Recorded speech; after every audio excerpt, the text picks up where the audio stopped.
¿Empezamos? Cuando tú me digas. Vale. Bueno, hola a todos. Me presento, soy Maribel, soy empleada de aquí de Telefónica, os cuento un poquito sobre mí. Os voy a dar una breve charla porque en una hora tampoco me da para profundizar un montón sobre informática forense. Podríamos estar una semana perfectamente y más. Pero bueno, os voy a intentar un poco dar unas pinceladas para que entendáis qué es esto de la informática forense. Si queréis que entre en profundidad en algún concepto, me lo decís. O sea, cero problema y vemos más detalle de lo que queráis. Y nada, por contaros un poquito mi background, estudié Ingeniería Informática en 2011 o así, hice el máster de Ingeniería Informática, estuve en una consultora haciendo análisis de riesgos de seguridad y en 2019 empecé en esto de la informática forense, o sea que ya llevo como 4 o 5 años más o menos trabajando diariamente en esto. Y bueno, en 2020 entré en el CSI de Telefónica, estoy en el equipo de respuesta ante incidentes de seguridad. Y bueno, pues a día de hoy lo que hacemos es responder ante cualquier ataque o amenaza que tengamos en el ámbito de Telefónica España, principalmente. Y yo aquí, ya que tengo la pregunta, voy a aprovechar que tengo un micro que me han dejado por ahí. No sé si está Ana o si no, os lo paso yo. A ver si alguien me puede decir un poco qué entendéis por informática forense y a partir de ahí, si queréis, arrancamos.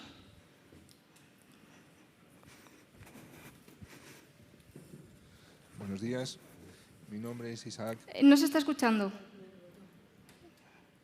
Mi nombre es Isaac. Creo que no.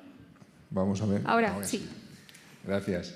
Mi nombre es Isaac y bueno, el concepto de informática forense yo lo considero como la posibilidad de obtener pruebas desde ya una vez obtenida una incidencia. Después de una incidencia tenemos que investigar un poco de dónde ha venido todo eso, vectores de entrada, vectores de salida y cómo podemos evitarlo. No sé si va por ahí. Muy encaminado, ¿eh? No sé si alguien más anima, pero vamos, que la definición va súper bien encaminada. Gracias. Vale, pues la informática forense, no sé si se acopla el micro, se lo dejo aquí. La informática forense no deja de ser una disciplina en la que lo que se hace es recopilar, preservar y analizar las evidencias que tenemos cuando hemos tenido un incidente, un ataque de seguridad. Somos una empresa X, tenemos un incidente de seguridad y decimos, vale, muy bien, ya nos han cifrado todo, pero ¿qué ha pasado? ¿Qué ha pasado aquí? Podemos determinar responsabilidades, cómo han entrado, cómo han llegado hasta aquí. Entonces, eso es un poco la informática forense. Y no deja de ser nuestro trabajo el analizar pruebas, tenemos buscar huellas de un crimen, de ciberdelito o lo que queramos, como lo queramos utilizar el símil, y analizar qué ha pasado aquí y cómo han llegado hasta aquí y tener evidencias sólidas de cara a que si se ha cometido un delito, ya hablamos de incidente de seguridad, que a lo mejor los del bootcamp estáis más tocando ahora, pues eso, cositas de ransom o algo así, o un incidente simplemente que los medios digitales, un delito en el que los medios digitales son informáticos, es decir, puede no tener que ver nada con seguridad informática, por así decirlo, pero puede ser que el medio que se ha utilizado para cometer el delito, las pruebas estén en un móvil o en un ordenador. Ahí también participa la informática forense. Entonces, nuestro trabajo es buscar pruebas y tener pruebas, obtenerlas de una forma sólida y rigurosa de cara a que la podemos utilizar en un posible juicio. Entonces, un poco aunando eso, ¿cuáles son los principios básicos de la informática forense? Para empezar, tenemos que garantizar ante cualquier incidente o cualquier delito la integridad de las pruebas. Es decir, si yo tengo una huella aquí, luego lo traslado un poco más a informática, pero un poco porque tengáis los conceptos. Si yo tengo una evidencia de un equipo, un ordenador, ¿cómo me aseguro de que es íntegro y de que no ha sido manipulado en el proceso de que a mí me lo han entregado? O sea, eso es súper importante, porque si yo ya tengo una evidencia manipulada, no me vale de nada. Y normalmente, cuando tenemos un incidente de seguridad, Al final todo acaba en un informe, como la mayoría de las cosas que hacemos, y muchas veces llega a un juicio. Cuando llegamos a un juicio, tú vas normalmente como perito de parte. Eres un perito al que tú han contratado como un experto para que digas qué ha pasado y que presentes pruebas sólidas de qué ha pasado. Si la integridad se pone en juego por una contraparte, por la otra parte del juicio, todo el caso se cae.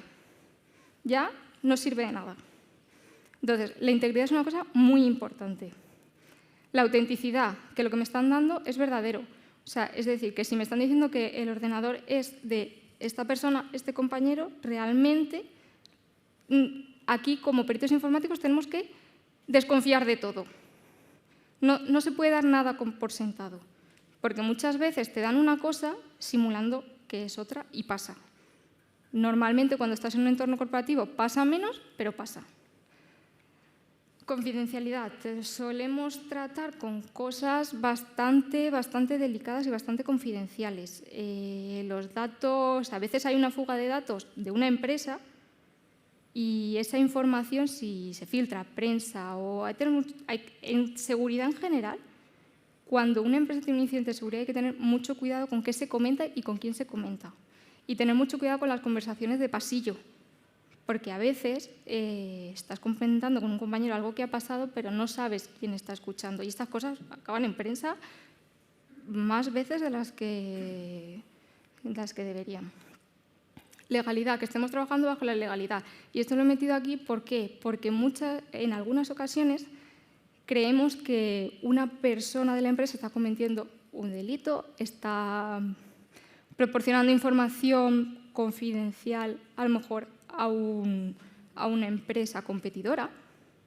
Cuando estás manejando ese tipo de información y estás investigando una cosa así, una de las cosas que prima es la confidencialidad por un lado y la legalidad en el sentido de que si tú vas a revisar toda la información que hay en un PC, lo primero que tienes que asegurar, por ejemplo, que parece una tontería, pero probablemente el caso no llegue a nada si no se revisa, es que el empleado está utilizando un equipo de la empresa y, por tanto, tú tienes autoridad y puedes meterte en ese ordenador a fisgar, entre comillas, a analizar, revisar efectivamente qué está pasando y que el empleado ha firmado una política de seguridad, que la mayoría de la gente que ha firmado una política de seguridad tiene una cláusula en la que dice no, pero el ordenador es para trabajar, pero no es tuyo, es de la empresa. Y si la empresa considera que puedes, y si la empresa lo considera, puede coger ese equipo y decir, este equipo es mío y yo investigo qué se está haciendo aquí.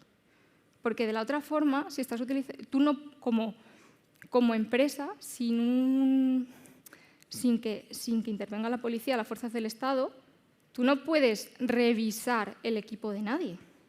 Eso no es legal y lo que puedes meterte es un problema, ¿vale? Metodología rigurosa y documentada. Hay que ser súper riguroso con qué estás haciendo para analizar qué, de forma que sea reproducible, porque muchas veces cuando tú plasmes algo en el informe, alguien va a querer decir que tú lo has hecho mal.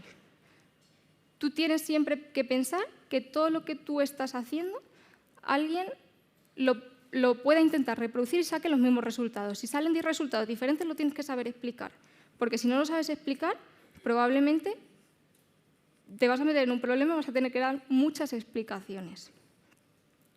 Y la parte de preservación de la cadena de custodia. Esto es también muy importante. Cuando ocurre algo, cuando se adquiere un dispositivo para analizar, lo que tú haces es, normalmente haces una copia de un disco, de un teléfono, de lo que sea, y se saca un hash, que creo que todos aquí sabéis lo que es un hash.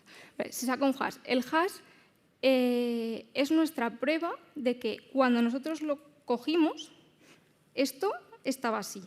Normalmente se suelen sacar mínimo 2 copias, normalmente se sacan 3, porque se intenta, cuando tú haces una adquisición de un dispositivo, hacerlo ante notario y depositas uno en notario, en la notaría o donde sea, de forma que esté totalmente sellado en una bolsa de evidencias, que creo que me estoy adelantando, pero bueno, totalmente sellado en una bolsa de evidencias para que en el caso de que alguien te diga no, no, eso no es así, lo has manipulado, primero, había testigos y segundo, tienes una evidencia que tienes una copia exacta de como cuando lo adquiriste, de que el dispositivo estaba aquí. Y he dicho que normalmente se hacen 3 porque normalmente se hace una copia para trabajar y una copia de la copia, por si mientras estás investigando tocas algo. Sí, dime.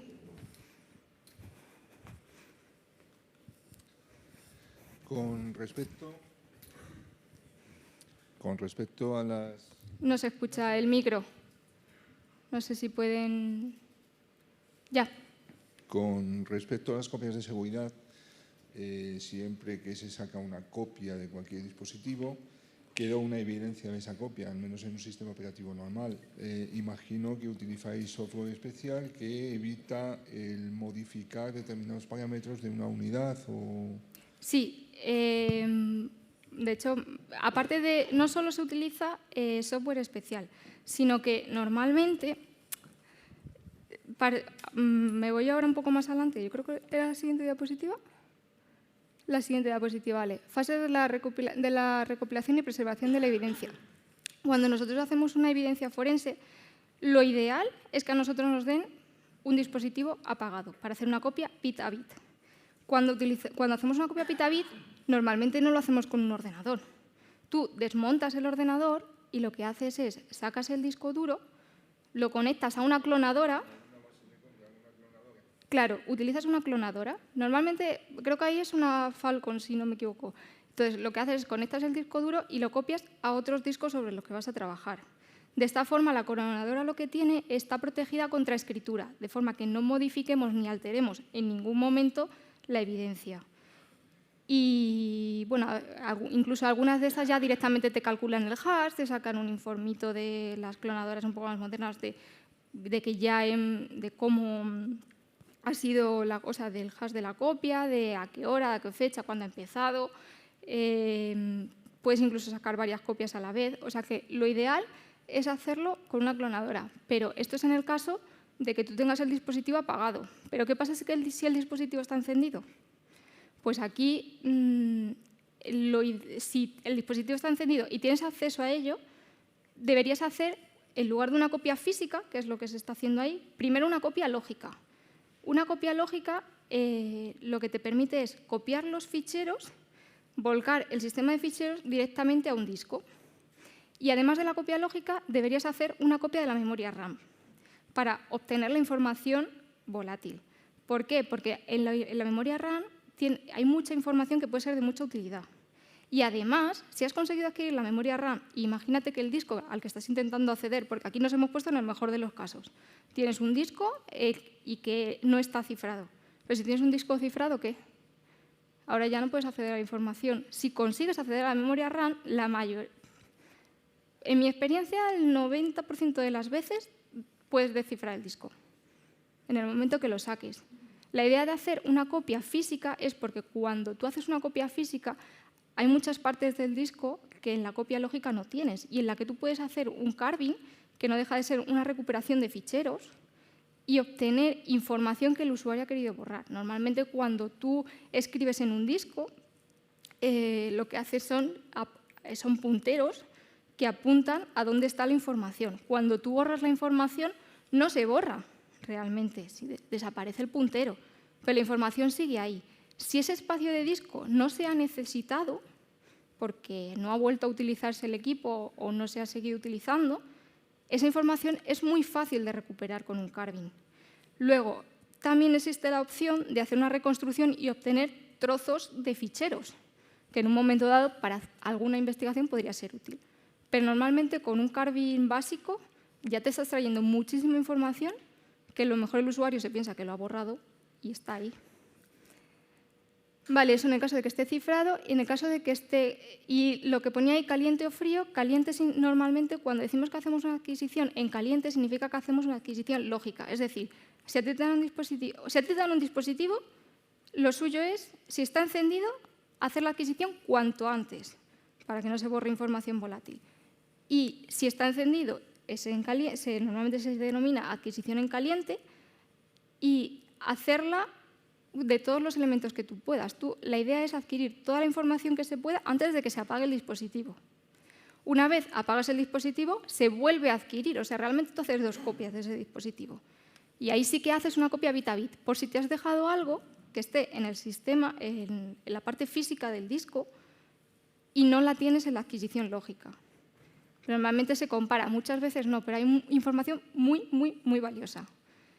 Y luego el tema de, bueno, aquí esto es en el caso de un PC y en el caso de un teléfono móvil. En el caso de un móvil cobra mucha más importancia el hecho de hacer la adquisición en caliente. ¿Por qué? Porque hasta hace 5 o 6 años te encontrabas un móvil, y la mayoría, muchos de hecho no estaban cifrados.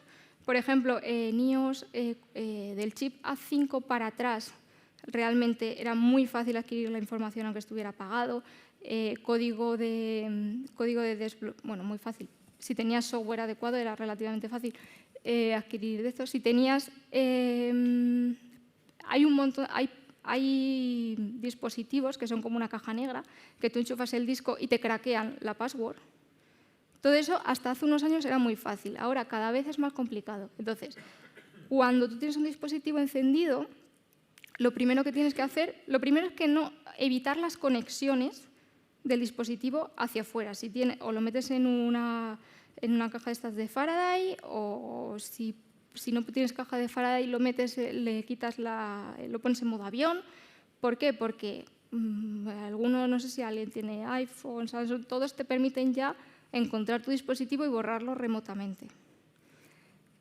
Una vez tienes el dispositivo aislado, lo que tienes que hacer es hacer la adquisición cuanto antes. ¿Por qué? Porque muchos de los dispositivos, si han sido desbloqueados recientemente, no te permiten craquearlo fácilmente. Pero si a lo mejor hace horas que no han sido desbloqueados, el nivel de bloqueo o de seguridad que te pide es mucho más alto. Entonces, ahí, como no tengas el código del usuario, muchas veces es muy difícil. Por supuesto, existen muchísimos, infinidad de exploits y hay empresas especializadas que a día de hoy no tienen liberados algunos de los exploits, pero que te permiten acceder a estos dispositivos. De hecho, en iOS, así que ahora se me viene a la mente, lo que se hace es con CheckMail, es un exploit de iOS que lo que hace es ataca al dispositivo, a la memoria, y a través de ahí consigues hacer como si fuera un ruteo del dispositivo temporal para acceder a toda la información. Y la cadena de custodia. La cadena de custodia, al final lo que os decía antes es que los discos o los dispositivos que tengamos se meten unas bolsitas aquí normalmente. Si además lo has hecho antes notario, cierras la bolsita delante del notario, pones el hash, información del disco, de la evidencia, de lo que estás haciendo, y queda sellada, de forma que si mañana, porque normalmente las investigaciones las haces hoy y dentro de 3 años te llaman y te dicen, oye, que ha salido el juicio, que hay que ir a contar lo que hiciste hace 3 años. Por eso uno es el motivo de documentar todo muy bien, porque no te acuerdas, para empezar. O sea, tú mismo no te acuerdas de lo que hiciste. Y en el caso, por ejemplo, de que la parte contraria se pusiera un poco insistente en que, bueno, que eso no están de acuerdo, que eso se ha manipulado, lo que sea, pues siempre pueden ir a la notaría, coger ese disco, abrirlo, ver que efectivamente no se ha tocado, no se ha modificado desde la fecha, porque está sellado. Además, se suele hacer fotos de la bolsa que tiene, se firma por la persona que lo sella, y es muy difícil que te digan que tú lo has manipulado o que eso se ha manipulado después. A ver. Vale, entonces, lo que es hiper importante en la recopilación de evidencias, estar al día y estar con la última tecnología, porque igual que día a día salen dispositivos nuevos, día a día salen exploits nuevos y día a día también las empresas mejoran su seguridad para que no accedas. Entonces, estar al día. Documentar al máximo, documentar todo lo que se ha hecho, por qué se ha hecho. Y a la hora de documentar hay que ser muy neutro. Nunca se puede dar un juicio o una opinión de yo creo que ha pasado esto. ¿Por qué? Porque eso también puede jugar en tu contra. Simplemente es yo he visto esto, en este fichero he visto esto, en este registro he visto esto, se ha visto esta IP.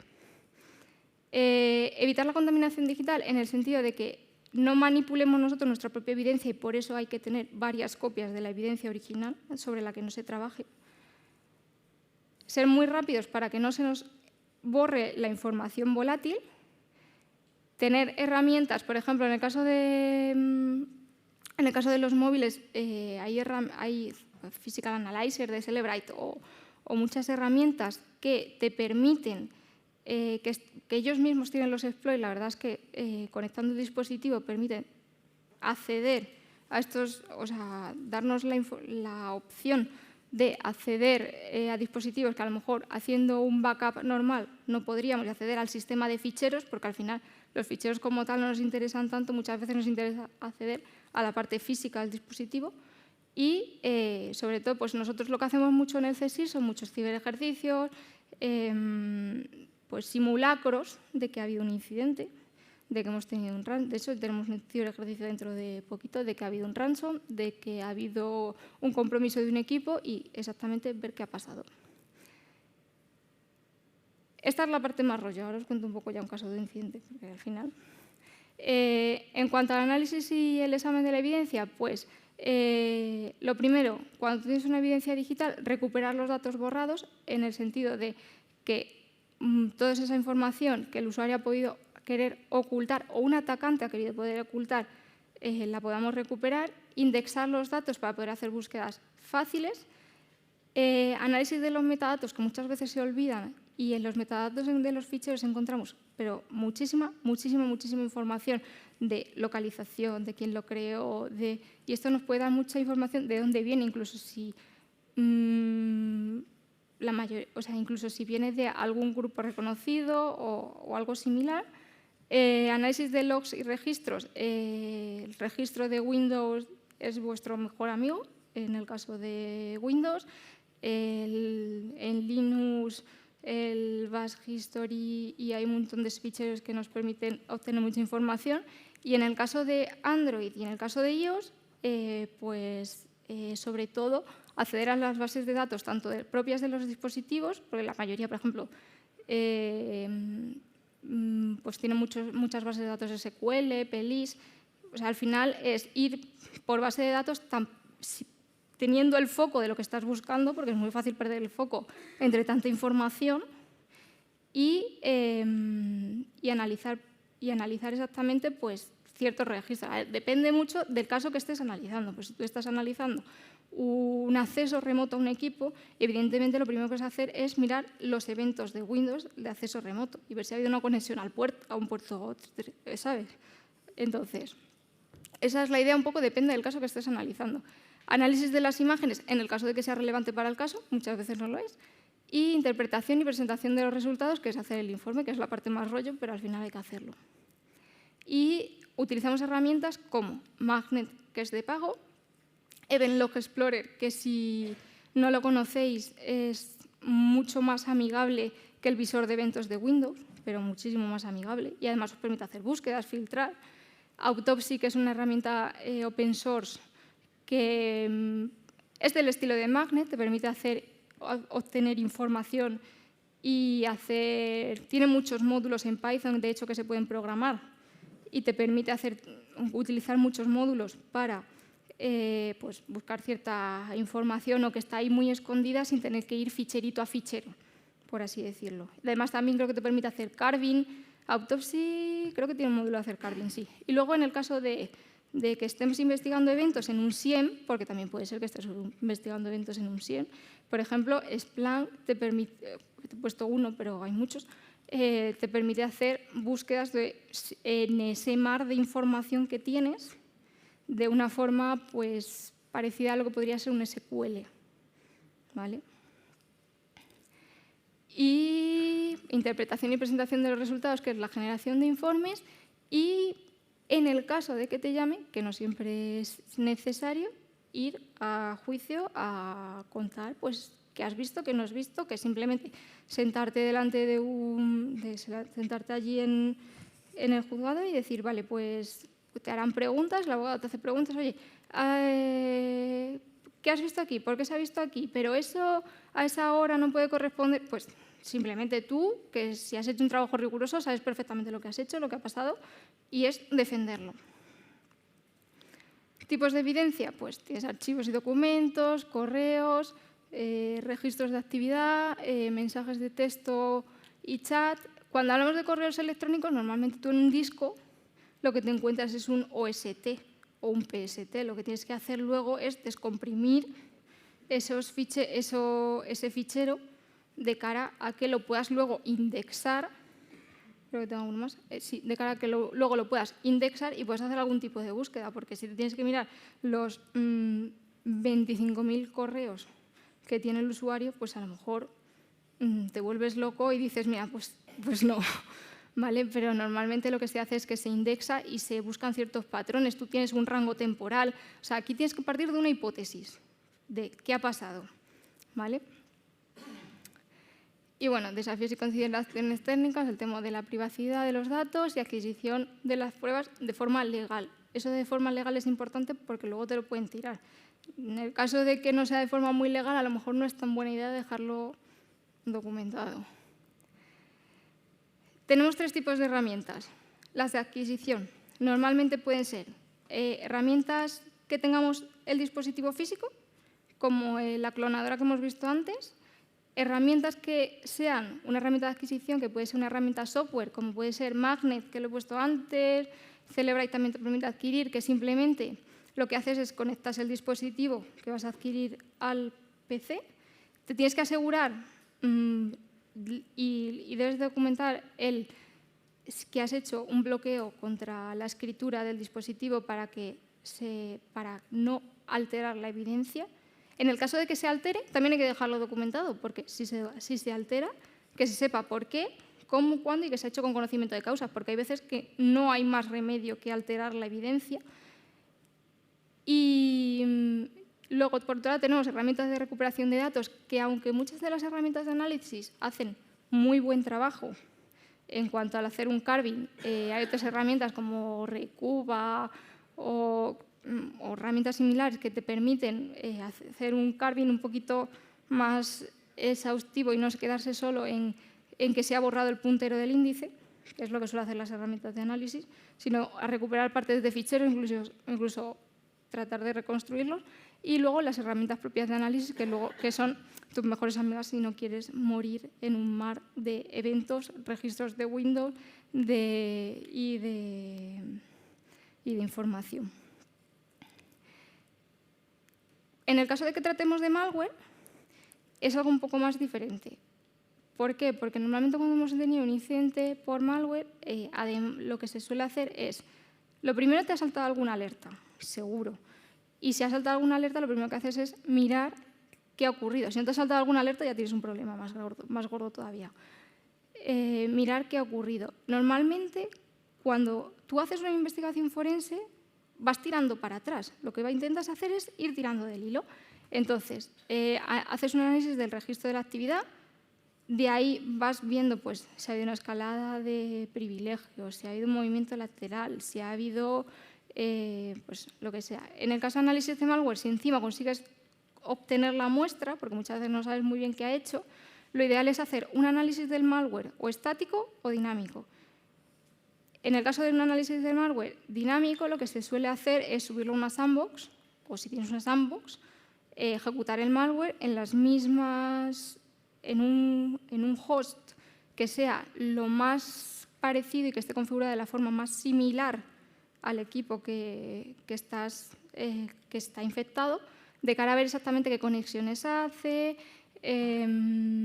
si se conecta con algún C2, si envía información, si envía un PIN, porque eso te da mucha información luego, por ejemplo, para un equipo de ciberinteligencia, para coger esta información y tirar un poco más atrás para ver si es pues, un ataque un poco más dirigido, si es un ataque que se hace en masa, si se puede determinar la autoría. Muchas veces nosotros como corporación o como empresa no podemos determinar la autoría, pero si el caso se eleva a una denuncia, con las IPs hay ocasiones en las que es posible determinar quién ha sido el autor. Entonces, a lo mejor esa información no podemos llegar nosotros, pero en el momento de la denuncia, la policía sí tiene esa información. Entonces, las IPs suelen ser importantes en las comunicaciones y todo lo que veamos al final. O sea, el informe es una forma de plasmar todo lo que has visto y que no se quede en tu cabeza. Y el análisis de memoria. ¿Por qué? Porque en el caso del análisis de memoria es súper importante. Aquí, por ejemplo, Volatility es una herramienta open source que te permite hacer análisis de memoria y obtener mucha información, que creo que es muy buena. De hecho, a mí me gusta mucho. Y te permite obtener información de los procesos que están corriendo, que pueden ser interesantes, de las tareas que se han generado, no sé, cierta información que en un momento dado, en un caso, podría ayudar a seguir tirando del hilo hacia atrás.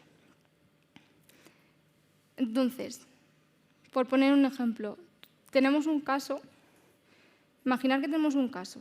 Tenemos una infección inicial, escalada de privilegios, movimiento lateral, filtración de datos y encriptación. En ese momento es cuando de repente llaman al equipo de Incident Response de la empresa o llamas a un proveedor y dices, hola, todos mis datos están cifrados. No sé, ¿qué haríais ahí? Ya esto sí la abro un poco a que me contestéis.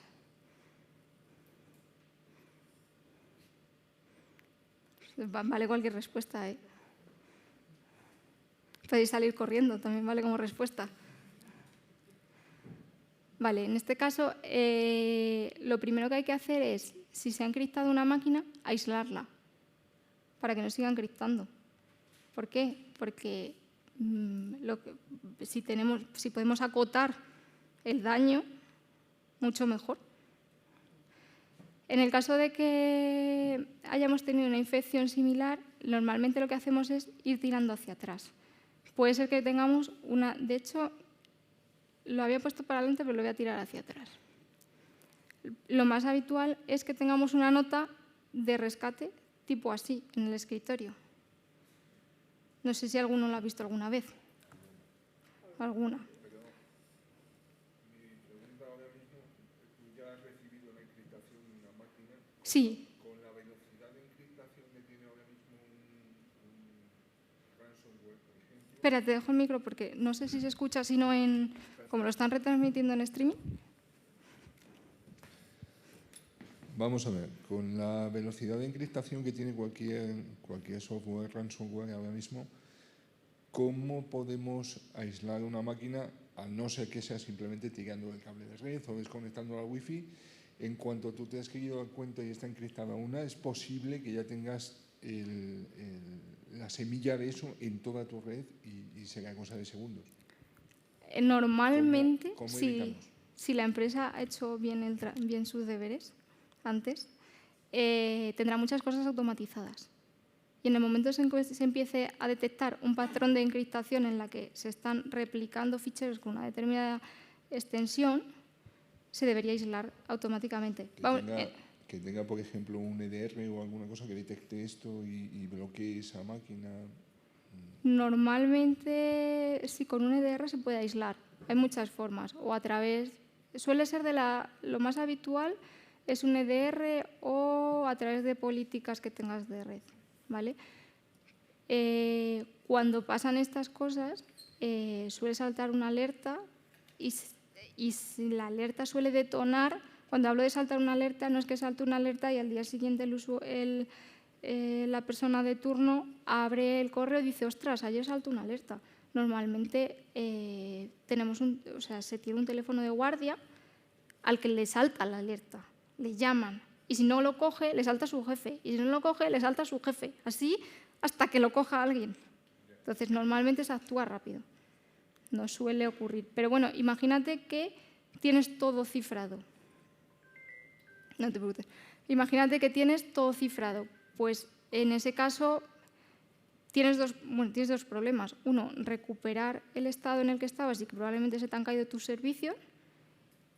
Y dos, ver qué ha pasado y por qué esa máquina está cifrada. Pero, en cualquier caso, normalmente si tú tienes un ransomware, la empresa no suele tener todo compartido en la misma red. Normalmente tú tienes una segmentación de red adecuada y es lo que deberías de tener. Entonces, puede ser que tengas parte de tus equipos cifrados, no todos. Entonces, en este caso lo primero, sí o sí, lo primero es aislar el entorno que está cifrado. Y muchas veces esta nota de ransomware lo que te da es, creo que esto es Ryuk, no sé, no me da mucho el ojo, lo que te da es una idea, cuando ves la firma del ransomware y cómo está cifrando, de, primero, qué ransomware han utilizado y segundo, qué técnicas han podido utilizar, porque hay muchísima información y sobre todo un equipo de inteligencia seguro que tiene, y si no, pues haces el equipo de inteligencia empieza a trabajar en ese momento, por así decirlo, se busca información de cuáles son los TTPs que podamos asociar a Ryuk, ¿vale? Si no tienes TTPs, pues simplemente vas tirando para atrás con lo que puedas, pero al final toda la información que exista en fuentes públicas es valiosa para los atacantes, pero también para nosotros.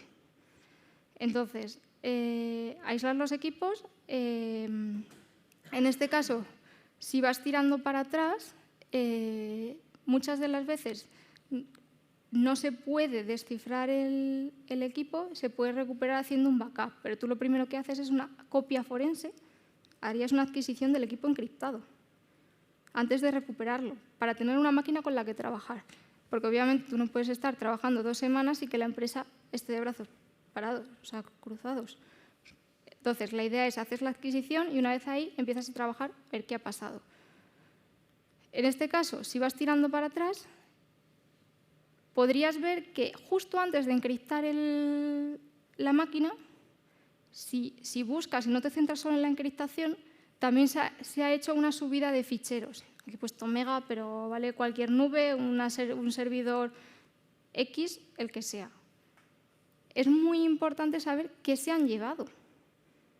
Primero, por las implicaciones que pueda tener para ti en cuanto a legislación y segundo, porque a lo mejor es información que también tiene información de otros sistemas.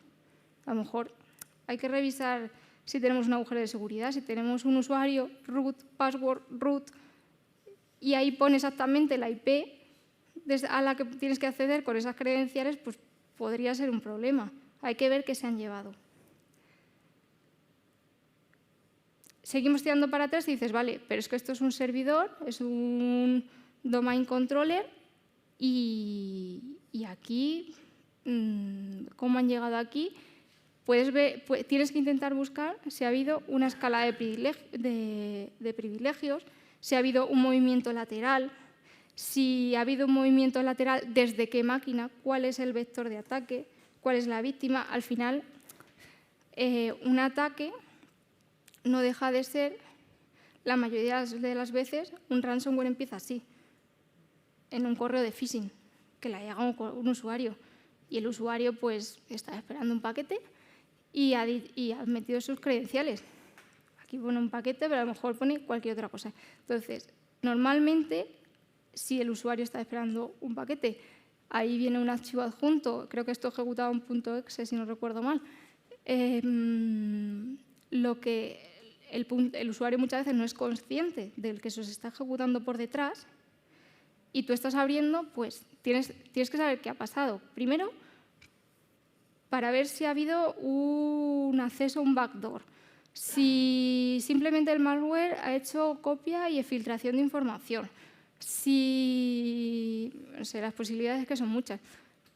Normalmente esto lo que suele derivar es en un troyano que saca algo de información con credenciales.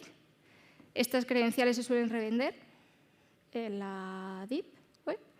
Una vez se revenden, pues para alguien que le interesa un poco más, pues a lo mejor intenta ver si puede hacer de forma remota. Esto se vende bastante rápido, la verdad, y se suele vender no muy caro. Ve si le interesa, hace un reconocimiento del PC en el que está, del entorno en el que está, que entiendo que la gente que esté buscando de ciberseguridad es una de las cosas que hace un reconocimiento, estéis acostumbrados a ellos, y a raíz de ahí ve hasta dónde puede llegar. Normalmente suelen llegar hasta sacar la información y ahí se suele revender. Si no quieres hacer mucho daño, te quedas ahí, y si no, pues vuelves a revender esas credenciales y ya llega otro que si puede saca algo más y encripta. Y una vez ya encripta, pues si tienes suerte le pagas. Ahora ya hay muchas empresas que pagan muchísimas empresas. Y realmente el trabajo de un forense ahí no deja de ser pues aislar, analizar qué ha pasado, documentarlo súper bien y lo más rollo, pero que al final es súper necesario, entre otras cosas, porque cuando te pregunten después de 3 o 4 años no vas a saber ni lo que hiciste ni de qué IP te están hablando, documentarlo. Y poco más. Eso es un poco el trabajo de un forense. Entonces, si tenéis dudas, preguntas, herramientas, algo, ahí os lo dejo. No sé quién tiene el micro. Pues si lo pasáis para atrás. Tengo una duda, es decir, por ejemplo, que nos ha pasado a todos que estamos con el móvil, que te vas a la playa o que te vas al río y se te moja, ¿vale? Se moja y todo. Con el tema de análisis, ¿tú se podría recuperar los datos o ya como caput que hay un cortocircuito? Depende. No debería poderse recuperarse. Depende hasta qué punto esté dañado. Pero si no se puede con una herramienta forense, hay un montón de... Bueno, un montón. Por ejemplo, ahora mismo me vienen a la cabeza 2 empresas muy buenas que probablemente podrían recuperar esa información, que son OnData y OnRetrieval aquí en España. Y ellos sí que tienen unos laboratorios forenses que obviamente se dedican solo a eso, a recuperar información y a obtener información de dispositivos dañados y de discos duros destruidos. Entonces, ellos a lo mejor probablemente, no sé lo que cobrarán por un disco de un particular, es probable que no te compense, pero probablemente con un buen laboratorio sí. De hecho, tienen acceso a cosas que nosotros como empresa no sueles tener acceso. Por ejemplo, es que esta mañana hablaba con un compañero de que cuando tú quieres adquirir la RAM, habitualmente tienes que tener el equipo encendido, pero no siempre es sencillo adquirir la RAM si tienes el dispositivo bloqueado. Pero claro, en el momento que tú sacas la RAM del equipo para meterlo en un dispositivo que te permite obtener esa información, haciendo ese bypass, por así decirlo, sueles perder los datos. Pues una cosa que se hace y que si tienes recursos se puede hacer es que se congela con nitrógeno líquido la RAM y se cambia rápidamente al otro dispositivo, de forma que cuando tú congelas el dispositivo tarda mucho más en degradar, o sea, tú cuando quitas queda un tiempo la información ahí, no es quitar y ya se borra. Entonces, esa información te da el tiempo suficiente al estar el dispositivo tan frío de que no se borre mientras más frío más tarda, de pincharlo en una especie de clonadora de adquisición y obtener ahí la información. Entonces, se pueden hacer muchas cosas. Al final, aquí lo divertido, por así decirlo, es que siempre te encuentras un reto diferente. Entonces, numerar todos los retos es muy difícil,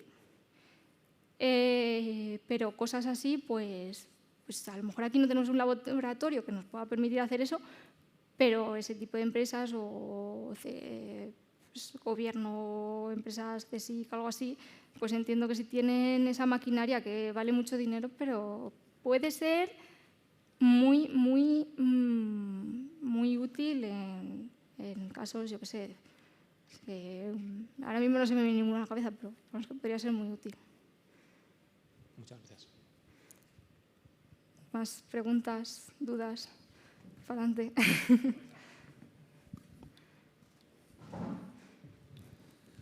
Bueno, nuevamente yo, vamos a ver, me gustaría saber un poquito sobre el uso de herramientas de adquisición de metadatos. Por ejemplo, yo en tema de registro he utilizado algo que se llama Logparser Lizard para Windows, que es bastante mejor que el lector de registro de Windows ya de por sí, ¿no? Sí. Pero, ¿cómo utilizáis o cómo obtenéis los metadatos de determinado grupo de pruebas? Primero. Ponme un ejemplo. Pues imagínate, en cualquier investigación tengo un grupo de ficheros, me ha venido un grupo de ficheros y yo tengo que sacar la información de por dónde han pasado esos ficheros, ¿no? Eso normalmente viene en los metadatos del propio fichero o al menos me puedo hacer una idea del mapeo de la red por donde ha pasado el fichero y demás. ¿Cómo obtengo esa información de metadatos del propio fichero? ¿Qué software tenéis? Eso por un lado. Y por otro lado, hay dos tipos de pruebas, o yo he oído hablar de dos tipos de pruebas, de las pruebas dubitadas y de las pruebas dubitadas y las pruebas indubitadas. ¿Cuál es la diferencia entre ellas? Pues mira, ahora mismo con lo de las pruebas dubitadas me pillas porque no sé exactamente el concepto a qué te estás refiriendo. Si me explicas, a lo mejor es que yo lo tengo como otra cosa en mi cabeza. No sé. En principio, te comento, yo simplemente he leído el concepto, ¿no? El tema de obtención de pruebas dubitadas y obtención de pruebas. Es que como muchas veces la documentación toda está en inglés, o sea, Ya, me imagino que consiste en la propia calidad de la prueba o el evitar la duda con respecto a la entrega. Pero eso es un poco lo que hablábamos de la integridad, al fin y al cabo. Que tú lo que tienes que garantizar, o sea, hay pruebas que son más fiables que otras, y eso es así. Sí. O sea, hay pruebas que teniendo dos ficheros en los que tienes localización, por ejemplo, en un dispositivo móvil, sí. Hay dispositivos en los que la localización es más... Hay bases de datos en las que la localización es mucho más fiable que otra. Y la mejor forma de asegurar que un dispositivo, que tú estás obteniendo la información de una base de datos que realmente la información es precisa, es hacer una prueba y un test, por así decirlo, con un dispositivo de pruebas. ¿Vale? ¿Por qué te digo esto? Porque muchas veces, por ejemplo, imagínate que la información más importante del caso está en el metadato de una imagen que has recuperado de una base de datos de WhatsApp, del dispositivo del teléfono, ¿vale? Sí, correcto. Por ejemplo, del dispositivo del teléfono. En muchas ocasiones puedes encontrar que la localización esa no es exacta. ¿Por qué? Primero, porque los timestamps tienes que tener cuidado de que no sean los timestamps de cuando has guardado el fichero en el dispositivo. Porque si eso lo has recibido de otro lado, muchas veces se adulteran. ¿No? O sea, cambia la fecha en la que tú lo guardas en lugar de la fecha real de toma de datos. Y si tú miras es que además no tengo aquí un ejemplo, pero si tú miras muchas veces te aparece que guardada hoy,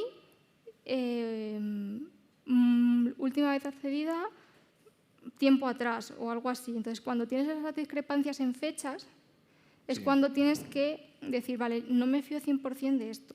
Y además, y en el caso por ejemplo, te estaba hablando de la foto de una foto, por ejemplo, de WhatsApp. ¿Por qué? Primero porque, aparte de que es cuando tú la recibes en el dispositivo, la localización que suele venir en la foto, en lugar de traerse en esa base de datos, por ejemplo, en lugar de traerse la del dispositivo que generó la foto, muchas veces la coge de cuando tú guardaste la foto. Es decir, que imagínate que yo estoy haciendo un trayecto de tren de aquí a Málaga, que es mi tierra, y a lo mejor me dice que la foto se hizo en Córdoba. Yo sé perfectamente que la foto se ha hecho en mi casa. Entonces, ahí no hay ciertas fuentes de información que son más fiables que otras. Sí. Sin embargo, hay otras fuentes, hay otras bases de datos en dispositivos, por ejemplo, móviles, las que te puedes fiar bastante, a pies juntillas de lo que dicen, porque la localización suele ser muy exacta. Entonces, tienes que saber de dónde estás sacando esa fuente. No sé si te estoy contestando. Sí, ¿no? Sí, entendido. O sea, tienes que saber exactamente de dónde lo sacas y si te fías de dónde lo sacas. Correcto. Y respecto a los programas utilizados para obtener esos metadatos, ¿nos puedes hablar un poquito?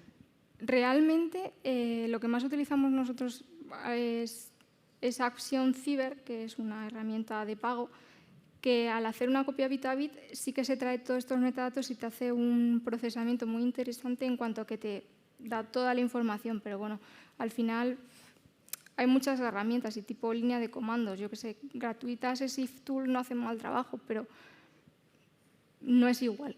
No sé cómo decirte, la mayoría que te dan esta información suelen ser herramientas que procesan la imagen. Cuando hablamos de procesar la imagen, que la imagen es lo que has obtenido, porque al final, cuando hablamos de imagen en una adquisición forense, es un equipo se genera una imagen, un 01, un DD o lo que sea.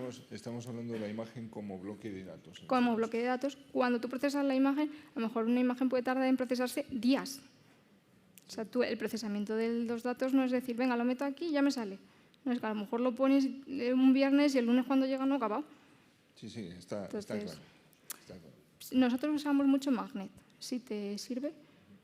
Y si lo pudieras tener una licencia, funciona muy guay. Gracias. Sería cosa de probarlo. Funciona muy bien, ¿eh? ¿Y más cosas? ¿Preguntas? ¿Dudas? Me voy ya. Ya os he dado la chapa 1 hora, o no sé cuánto llevo, pero por lo menos. Pues nada más. No sé si hay alguna duda en streaming o no, porque no las veo. No sé si hay alguien ahí. Y si no, pues nada, pues agradeceros mucho que me hayáis aguantado esta hora. Espero que por lo menos os hayáis entretenido y que os llevéis algo interesante o por lo menos algo curioso. Y si os llama esto de la informática forense, pues no dudéis en meteros porque esto da para todo lo que tú te quieras profundizar. Y nada más. Gracias.